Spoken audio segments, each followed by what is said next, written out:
I haven't had my period in 2 months, and my mom assumes I must be pregnant, so she marches me off to see a doctor. Of all people, the doctor on duty turns out to be my ex, the one I dumped 2 months ago. His face betrays nothing. His voice icy as he says, "Lie on the exam table. Lift your shirt and pull your pants down." When I don't follow his instructions quickly enough, he impatiently pulls my pants down himself. But once the curtain is drawn, he takes off his glasses and hovers over me. We didn't even go all the way. "So, why haven't you had your period in 2 months?" I didn't expect to run into my ex when I was at my absolute lowest. When I was in the lobby earlier, I saw my attending physician's name on the screen, Patrick Hayes. And for a moment, my mind completely shut down. No way. This couldn't be happening. Still, I tried to reassure myself. In a city this big, it wasn't unusual to run into a doctor with the same name. But the moment we locked eyes in the exam room, my heart sank. Neat and unassuming, Patrick wore a white coat that made patients trust him instantly. He was the head of OB/GYN at one of the city's top hospitals. So, who else could he be but my ex? Valerie Carter, right? What seems to be the problem? He asked in a businesslike tone, his slender fingers curling around a pen. Perfect. We had been broken up for barely 2 months, and he could already act like he didn't know me. He was truly ruthless. Granted, what I had said when we broke up had been way crueler than anything he was doing now. My exact words had been,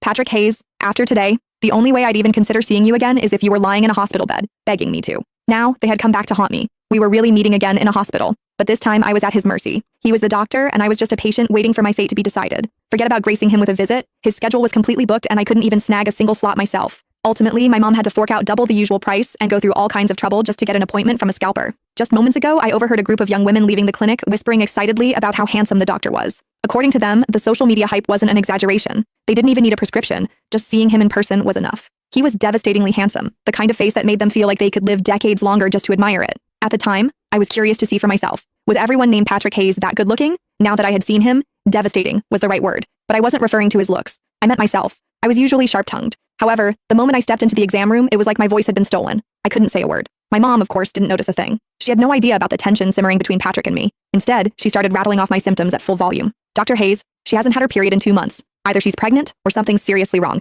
You have to check her thoroughly, please." At this level of awkwardness, I wish the floor would just swallow me whole. "All right, ma'am, we'll take it one step at a time," Patrick replied. With patience, he was genuinely kind, calm, and reassuring. His words immediately put my mom at ease. Then, Patrick lowered his head to scribble in my chart. I clearly saw him write, "Possible pregnancy. Period delayed. No break between relationships and already pregnant with someone else's child." Hold on, was that even a proper medical note? A beat later, he asked, "Do you have a boyfriend?" It was a standard gynecology question. Anytime a patient had period problems, the doctor would ask about it, but before I could speak, my mom jumped in. "Yes, she does, and they're doing great. They're absolutely smitten with each other." "Have you taken a pregnancy test?" Patrick asked again. "Not yet," my mom answered immediately. "The moment I realized her period was late, I rushed her here. Appointments these days are nearly impossible to get." "I see."